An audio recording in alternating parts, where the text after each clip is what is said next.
Now, on News Talk 105.9 WMAL. O'Connor and Company. It's 7:06 here on this Monday, Labor Day in the nation's capital, and it's great to be back. Larry O'Connor here for the long haul. Yes, I took a little, probably more vacation than I've taken in the 10-plus years I've been here on WMAL, but it was great to be in Ireland. Not so great for the Navy football program as they got beat by Notre Dame, but it was still a great atmosphere there, and then to spend the rest of the week in the Emerald Isle was, I can't believe I've waited this long to go to Ireland, Julie Gunlock. I highly recommend it. Larry, top of the morning to you, and we are so glad to have you back. We had a great week, but glad to have you back. Yeah, thank you to Andrew Langer, by the way, for holding down the fort here, and thank you to you, Julie, and Patrice for keeping him in check. Coming up at 7:35, Mary Katharine Ham will be here. At 8:05, Alberto Ortiz, President and CEO of Job Creators Network on this Labor Day. And at 8:35, Christian Toto from Hollywood and Toto about the passing of Jimmy Buffett, the sudden passing. People were I had no idea he was ill. He kept it very quiet, and what a guy he was. So we'll talk about Jimmy Buffett and his legacy. But first, it's Monday, and even if it's a holiday, there's no keeping Joe diGenova from these airwaves. He knows how important it is to be on WMAL, and we need him desperately on days like this. Thank you, Joe, for being here. Happy Labor Day. And happy Labor Day to you, Larry, and top of the morning to you. From the Irish suburbs of Italy. Thank you, sir. So there's a lot to discuss here. First of all, the case in Atlanta, which is getting more and more scrutiny. Thank goodness. Matt Whitaker had a great hit on Newsmax this weekend talking about this horrific, out-of-control DA. And the co-defendants are all now many of them are trying to separate themselves because the DA, of course, Fannie Willis wants all of these people like a Nuremberg trial or something, have everybody in a pen. And Sidney Powell in particular, and also lawyer Kenneth Chesebro, they've asked to sever their cases. What does that mean exactly when you sever your case from this, and how does that affect the timetable for this, Joe? Well, the federal rules of civil procedure and criminal procedure allow you to move for a severance, which is, and state rules also, they allow you to move to sever your case from one of your co-defendants because of the concerns that the differences in pieces of evidence are so great against one person that it may spill over and affect someone who is presumed innocent, who has much less evidence against them as another defendant. And that is the question of severance is a discretionary ruling by the court. It is granted regularly in courts, and so what these people want to do is they want to try their case without sitting there with 18 other people and have what they call jury confusion. When you have 19 defendants sitting in front of a jury, just think about they are instructed, the jurors are instructed to parse the evidence against each individual. So that means that basically each juror, besides watching 19 defendants and 50 defense lawyers, is going to have a notebook for each defendant that they that's write outrageous. if the court allows them to take notes, because they are instructed as part of their instructions, you must differentiate between each defendant to determine whether or not they are guilty beyond a reasonable doubt. Now, Fannie Willis, understand, she's a nut and she's dumb, but she's not that dumb. This is a machination to have a circus of a trial. And she knows that jurors are not going to be able to differentiate the evidence between individual defendants in a case like this. She knows that her evidence of a conspiracy is non-existent, that this is a fraudulent charge. This is a papier-mâché case designed to create embarrassment for the president, former president, first of all, for Rudy Giuliani, secondly, and then for the rest of the defendants, she considers that just an inconvenience for them. This woman is sick, and let me tell you who else is sick. The bench and bar in Georgia, instead of standing up and screaming at the top of their lungs, the bar associations in that state have remained silent.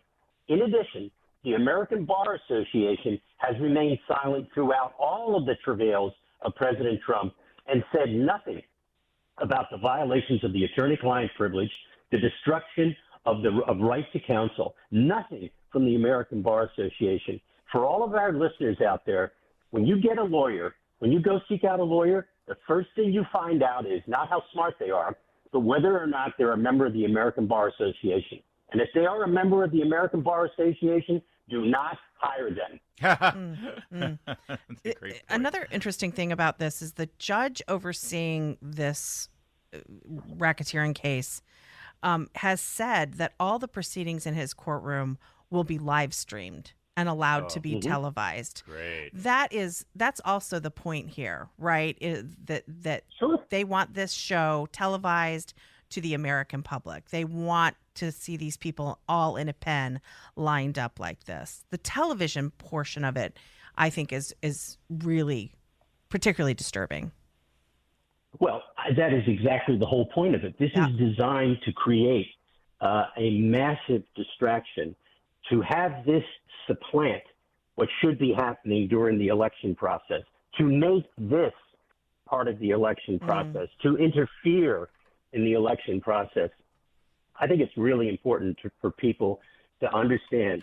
Don't forget who the players are in this. Don't forget Alvin Bragg, Democrat. Don't forget Jack Smith, Democrat. Merrick Garland, Democrat. Lisa Monaco, Deputy Attorney General, Democrat. And, of course, Fani Willis, Democrat.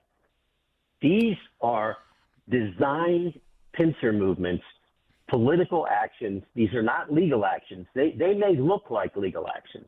They may be called legal actions.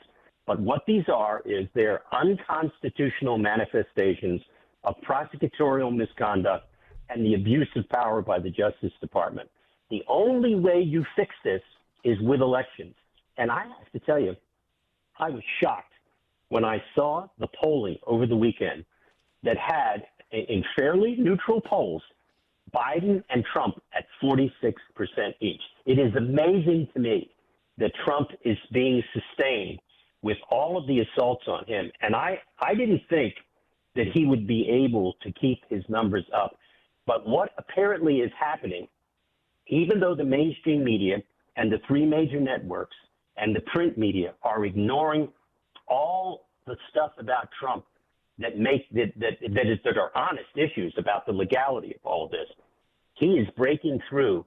The American people are figuring out that what Biden and Garland and Bragg and Willis and Jack Smith are doing is a violation of the fundamental principles in the United States Constitution. It is amazing that message is actually seeping in to the mind of the body politic. It is absolutely remarkable. Yep, the people can see through it, and people can see the politically motivated aspect of this and look beyond it. And that may be why we're seeing state after state now step forward and claim that they're going to trigger a 14th Amendment situation and keep Trump from the ballot altogether. And I want to get into that with you in a moment, Joe. I know we've discussed it in the past, but it's gaining momentum, and it's important for you to remind everybody exactly what's at play here and whether there's even the ability for states to do this. So we'll get to that with Joe diGenova in just a moment. But first, it's 7:15. That means WMAL traffic and weather every 10 minutes. First on 5.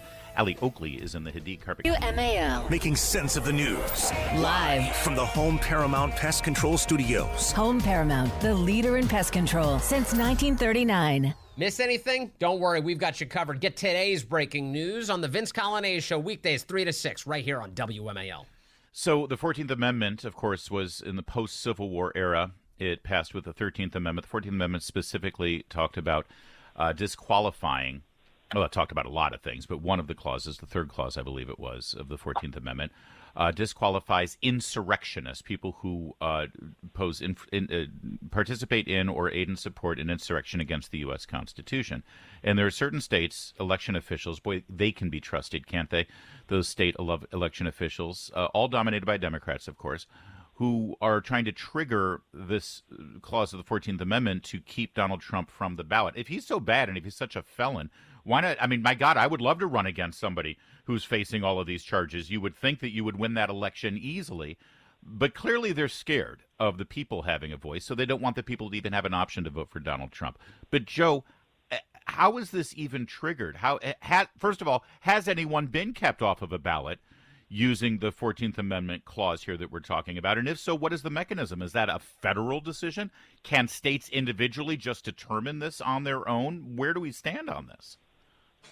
Well, the 14th Amendment doesn't say how it is enforced, but it clearly was anticipated that it would be enforced by the federal government, since we're talking about preventing people from holding federal office, not state office. These are disqualifications that deal with federal office, because it talks about how you cannot serve if you've engaged in insurrection or rebellion, clearly aimed at Confederate officers and politicians. It is pretty clear that states cannot on their own execute the 14th Amendment Clause 3 on disqualification. But there's no law on this because it's never been done. There's no case law. So this is all new territory. The presumption is that these cases will all be thrown out. But you can tell by looking at state courts around the country that they've become highly politicized. And it is distinctly possible that some state court, perhaps in Georgia, I would pick Georgia first because they appear to be the nuttiest jurisdiction in America today. Some judge will take up the case and decide that they're going to keep a legitimate candidate like Donald Trump off the ballot because they will find as a matter of law that he has engaged in insurrection or rebellion, even though he was acquitted on 2 impeachments in the Senate. Remember, he was never convicted of either of the charges in his impeachments. He's never been convicted or tried of anything involving insurrection. He's not charged in the 2 federal cases, illegitimate federal cases brought by Jack Smith with insurrection or rebellion. And they did that purposely because they knew that they could never survive a motion to dismiss on insurrection or rebellion. So they've chosen a sleazier way to do it by the way they've charged him in Washington. I don't think these are going anywhere, but they're going to take up airspace. They're also going to do something else. They're going to pump Trump's numbers up. Yeah. This is going to backfire on them because it's going to demonstrate that the George Soros-backed, paid-for public officials like the secretaries of state that Soros bought and paid for all over the United States, along with local DAs like Fani Willis and Alvin Bragg, that those people are out of control. And when they talk about democracy is in danger, you bet it is. But it's not from people like us. It's from the nuts like Fani Willis and Alvin Bragg and all these secretaries of state and governors like, the governor of Michigan. You talk about people who are anti-democratic. These people are sick. They are totally sick. And that is the danger, that the American people will get so fed up that they're not going to vote. Well, they better get out and vote, because this is their last clear chance. Joe diGenova is our guest, former U.S. Attorney for the District of Columbia. Joe, there's been so much news here with regard to various attempts to sever the jurisdiction down in Georgia. The other one that's, as I mentioned, Sidney Powell and another lawyer trying to separate themselves from the other 17, 18 co-defendants. Mark Meadows has an interesting case, though. Mark Meadows, who was the chief of staff for the president, he says, listen, I'm not from Georgia. I don't know anything about Georgia. I was working in a federal capacity as the chief of staff for the president of the United States. This should be a federal case instead of a state case. Where does that stand? And would that affect the president as well? Because clearly he was a federal official, too. Well, I don't think there's any doubt that the president, I don't think the president has filed a removal motion. That's called a removal motion. There's a federal statute that allows federal officials to have any case brought against them by state officials, which involves their official responsibilities as a federal official, to have that state case removed to federal court. I certainly believe that certainly Mark Meadows and the president are at least 2 of the people who are entitled to have their cases removed to federal court. However, the judge in the case in Georgia, the federal judge, is an Obama appointee. He has given every indication that he does not look kindly upon the Meadows motion for removal. And I think it's pretty clear he's going to deny the motion for removal, but I think he is wrong. I don't think there's any doubt. I know there are some additional actions that were taken by Meadows, but the point is you either have federal status or you don't. And if you're being charged with a crime that happened while you were giving advice to the president of the United States, remember, Donald Trump was still president when these activities were going on to challenge the election. And the people working for him should have federal immunity, which is why they want to remove the case to federal court, because once it gets there, they will move to dismiss the case for federal immunity from prosecution because of their roles as advisors to the president. And the same thing for the president. He will do the same thing. But this judge is not going to grant removal because he's partisan. He's playing a nice game. He's trying to look cute, and he's being this way and that way. But he's an Obama Democrat. He's not going to grant removal, and these cases are going to be sent back to state court. And I just can't imagine. I'm just watching these cases, thinking of 19 defendants in a gymnasium somewhere in Fulton County. Yeah, it's insane. Joe, real fast, and I know you got a cough there, so take a quick sip.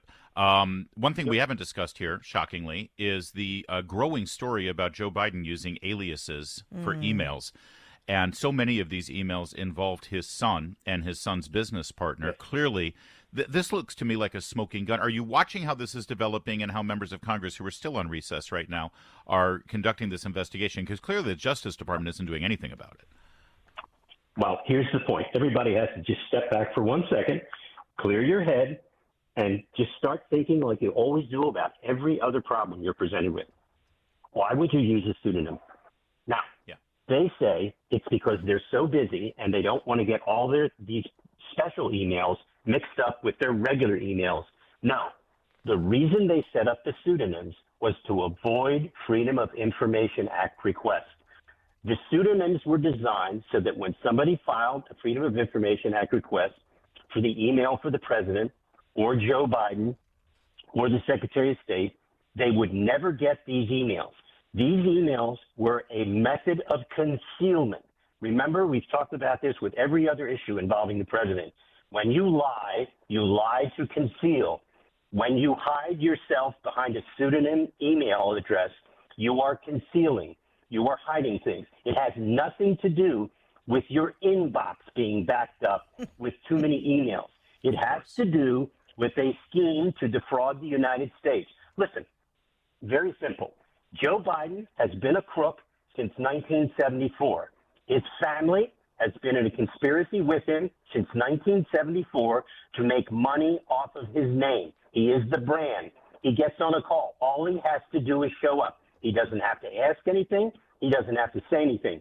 His mere presence on these calls shows that Hunter has influence and can deliver. And boy, didn't he on Burisma when he got Victor Shokin fired. Just amazing. Isn't it just a coincidence? Listen, this guy is guilty as hell, and all of these morons in the mainstream media who try to pretend that they're just not. Where's the direct evidence? Guess what?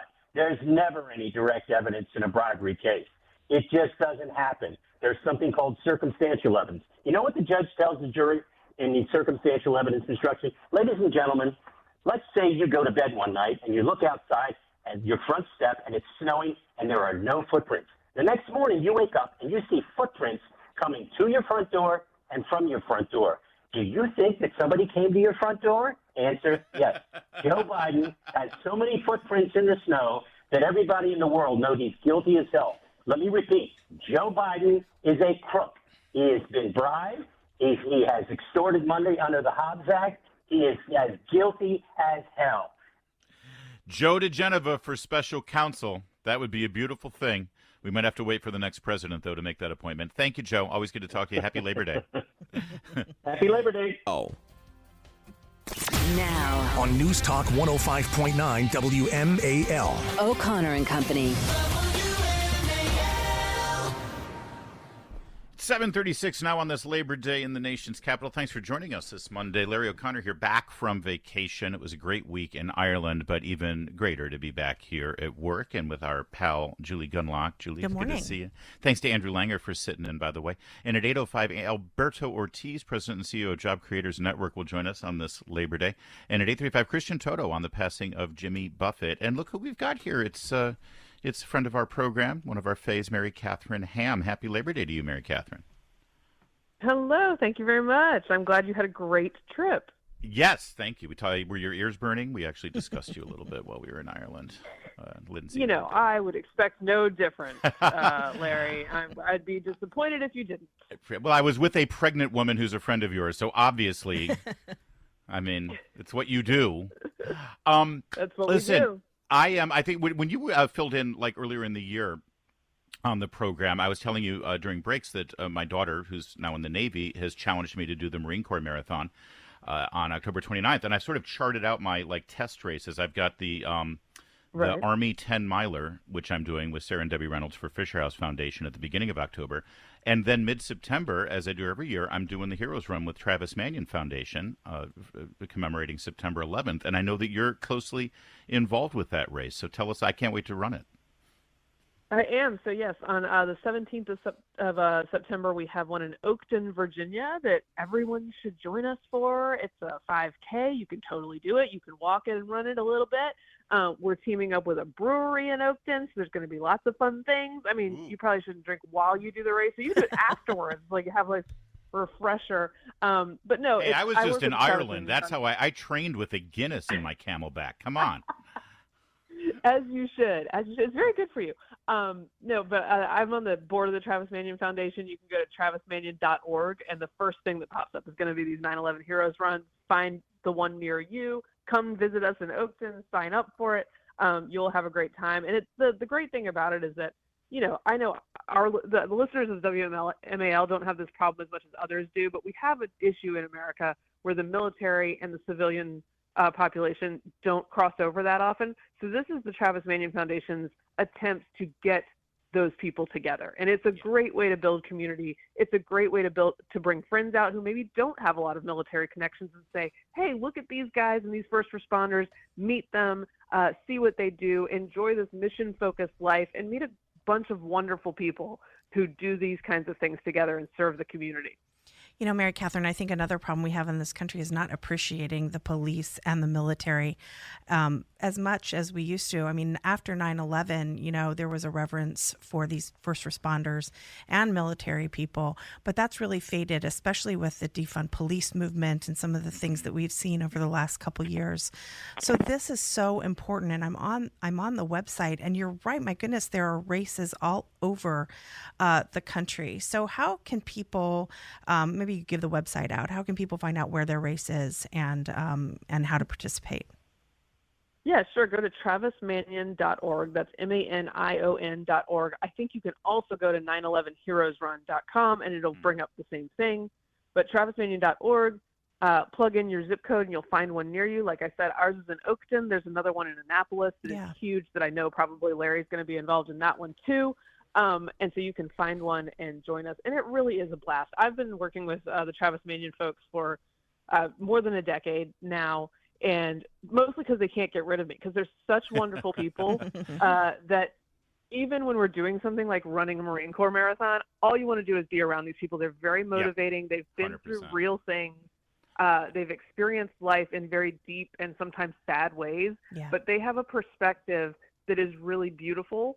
And yeah, you can get out there and meet your first responders, by the way, the people who serve your community. And they'll be out there sometimes rucking with flags and with, many, many pounds on their backs. It's a really wonderful thing to see. And Mary Katharine, I assume this is very family friendly. Oh, yeah. Oh, yes. Yeah, there's a ton of kids out there. There's going to be a lot of things for them to do. And there's a lot of race packets have some activities in there for them. And they also have a bunch of tents from our sponsors like F45, a gym nearby that's going to have some little perks for them. So, yes, bring the kids. I will have all of mine, I think. So September 17th for the Travis Manion 5K. Mary Katharine will be doing the one in Oakton. You're right. I'll be doing the run in Annapolis along with a ton of midshipmen. It starts at the Marine Corps Memorial Stadium, the Navy Marine Corps Memorial Stadium, and so it's going to be a great day. And also, listen, you're so right, Mary Katharine. The second you do anything with the Travis Manion Foundation, you seek out more things to do with them. The tailgate they do for the Army-Navy football game is the best tailgate available around, and I highly recommend that. It's amazing. Yeah, it's the best. And one of the few leisure activities we do together. You know, so if you want to do that and reward yourself after the Heroes Run or the Marine Corps Marathon. By the way, Larry, don't try to keep up with those midshipmen. Just Keep it steady. Oh, I no, don't no, want no. you Trust injuring me. yourself before you get to the Marine Corps Marathon. I've already looked at the minimum requirements for the Marine Corps Marathon is, I think, 14 minutes a mile, and that's like, okay, I can handle this. That's like I'll be fine. I'll be fine. But I'm not Just looking keep forward moving. to Just it. keep moving. Mary Katharine, I did want, you've got this new podcast. It's great with our friend Victor called Getting Hammered. It's hilarious. It's a lot of fun. And what I love about it is you go out of your way not to talk about politics if possible. And I'd love for you to reflect a little bit on the passing of Jimmy Buffett, because one thing I noticed as social media sort of reacted to this is that this is one of those things that just cross all political boundaries. Everybody sort of had some sort of fond memory of his music and how he made us feel. And there's something really to be said about that. Isn't it so nice? And like, I was actually looking up about him, and of course he had political views, but they weren't so in your face. It wasn't like he was like, yeah, I do my thing over here, and also I want you to have a margarita and enjoy a cheeseburger. Like, that was a very nice combination of things, and it's something I think we've lost too often in pop culture, in art. And can I tell you a great story about 20-something MK? All right. I went to Hawaii when I was 25 years old. I had a friend who lived there. It was very low budget. I bought my ticket. We're like crashing on her couch. I went with one of their friends. It's 3 young ladies hanging out in Hawaii. We go to Duke's in Waikiki, which is a beautiful beachfront, classic, very famous bar, right? Yeah. We're having a great time. We're having our beers. We're having our tropical drinks. We're being 20-somethings. We're running around this bar. We're listening to music. It's beach music. It's great. I hear a little Jimmy Buffett here and there. I'm walking across the patio with my beers, and I see like a middle-aged man at a single mic at the patio. No. Don't think much of it. He's playing one guitar. We party there all night. We go home. The next day, my friend's roommate says, "Hey, you guys were at Duke's last night, right?" And we said, "Yep." And he said, "Did you see Jimmy Buffett?" And I said, "What?" No way. Jimmy Buffett was in town for a real concert. Oh my God. But Duke's is his favorite bar. He wrote a whole song about it. Yeah. He was the single dude hanging out in the middle of the patio. He was not even on a stage. Okay, so just to obviously look, I should have really experienced this moment, and I had too many beers to do so. But which, by the way, he'd appreciate, I think. I was like, I like to think that Jimmy would approve of that. Yeah. Also, nobody was making a fuss about him. Like, they were just he was just playing. And in my defense, if you see like a gray-haired dude with a single guitar playing Jimmy Buffett music on the beach in Hawaii, you don't imagine it's Jimmy Buffett. Right. You look for the tip jar so you can throw him $5, right? Yeah. Oh, that's amazing. So that was the surprise appearance by Jimmy Buffett Okay. and the time that I saw him without realizing it. But Mary Katharine, you are a must follow on Twitter, and I love the tweet. I know we're running up against time, but you put up this tweet about this 0.25 seconds that he's in Jurassic World, and it's he's running away with what is it? 2 margaritas. 2 margaritas. The man knows his brand. Okay, Right. He knew his brand. And you blink if you blink, you miss it. But there's Jimmy Buffett. The dinosaurs are coming to wreak havoc and destruction and murder everyone, and he's saving the margaritas. That's It's a great brilliant. story, though, Mary It's a Katharine, beautiful about the thing. bar. Wow. All right. So, Getting Hammered podcast is fabulous with Mary Katharine Ham, and sign up for that 9/11 Heroes run. Yes. It's 5K. You can walk it. You'll love it. Thank you, Mary Katharine. Yeah. Have a It good is- time with us. Come on out. 7:45 WMAL traffic and weather every 10 minutes. First on the 5s with Allie Oakley in the Hadid Carpet Cleaning Traffic Center. Julie, the Democratic National Committee hate the Secret Service. They put out a tweet yesterday that said, "Join us in wishing First Dog Commander a happy birthday." Of course, Commander is responsible for mutilating 10 Brutalizing. Secret Service agents, including putting one in the hospital. So I don't know why we would take a moment to wish the dog a happy picture of they tweeted out a picture of this monster. You know how stop calling the dog a monster. You know how I No. feel about this. I was talking Joe Biden's in the picture. Nice. Biden's the monster. Nice. Sorry. Better. Well done. And he is. And all jokes aside, you have to train these animals, particularly a German Shepherd. They're very smart. You have to work them. You have to run them. And I think Commander's being neglected. The dog has been properly trained because Joe Biden knows that Hunter Biden was in the White House for several weeks, and the Secret Service, they saw too much. It's 7:53.